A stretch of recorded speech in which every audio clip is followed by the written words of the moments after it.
All right, my name is Rob Nico. I was asked to give a little summary, I guess, of my son RJ and how we dealt with his cancer.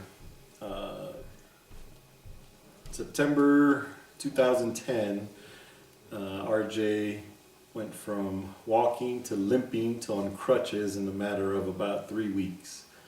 And we thought he had a sports injury. So we took him in, had some physical therapy, and after physical therapy, about 3 weeks, it got worse. He still couldn't put any weight on.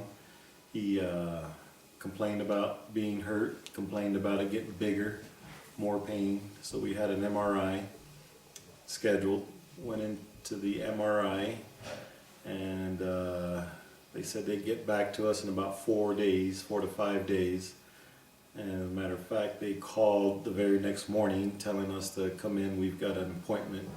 We have an appointment with you at downtown Denver with an oncologist, which rang a bell and things went off in our head. And you know, oncologists, kind of scary there. So we went in, they did a quick biopsy and told us we'd know by tonight. Well, later that night, we got a phone call and says it's definitely a tumor and it is cancer. My wife Helen and I got the phone call and had it on speakerphone in the room. And the minute he says yes, it definitely is cancer, we were speechless. Me, myself, that's my firstborn son,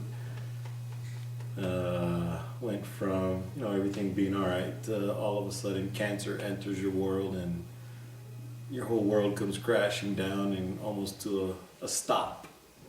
And actually shed some tears for the first time in a long time. So not too embarrassed to say that. And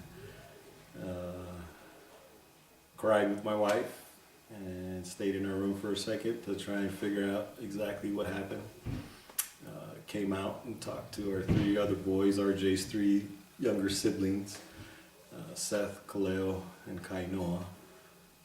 Seth and Kaleo Seth and RJ are about 13 months apart, so they've been super close their whole life, all 14 and 13 years of their lives they've been together. Seth was pretty quiet at the time, tears running down his eyes, had nothing much to say.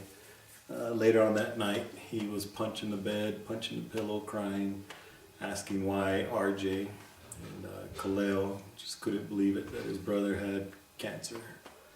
And Kaino, I think, is pretty young, oblivious to the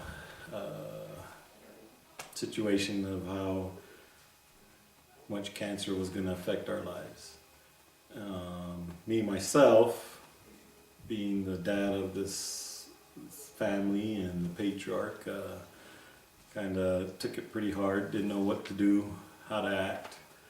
And we are a very religious family, so we called on a couple people from our church, which happen to be good friends of ours, to come over and just give us a blessing. And for those of you who are not religious, it's a thing that we believe in, and the power of God and Christ helping us out.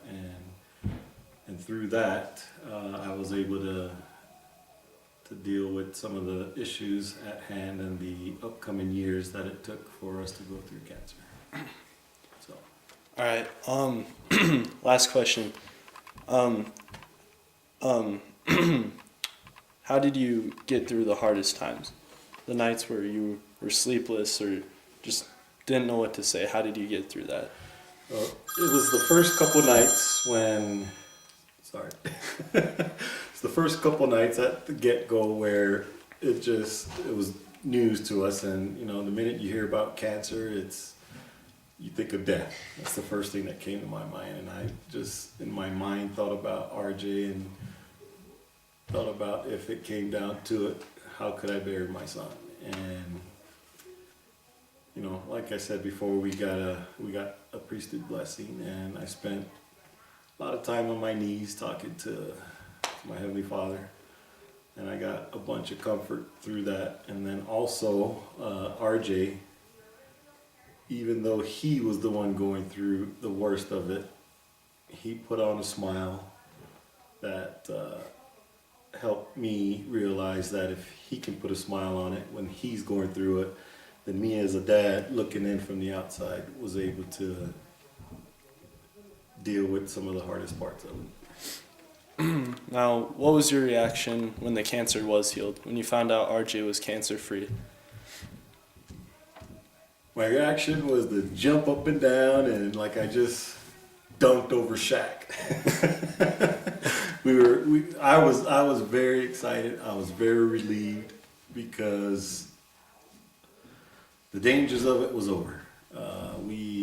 We knew going through all the chemo that the cancer probably wasn't gonna kill him, but it would probably be how his immune system was gonna be able to not take any sickness and whatnot. So once the cancer was done, he was cancer free. He was gonna be free from all the medicines that was actually hurting him and causing his immune system to be super low. So it was a big relief knowing that he was out of danger. All right. Thank you, Rob, for your time. All right.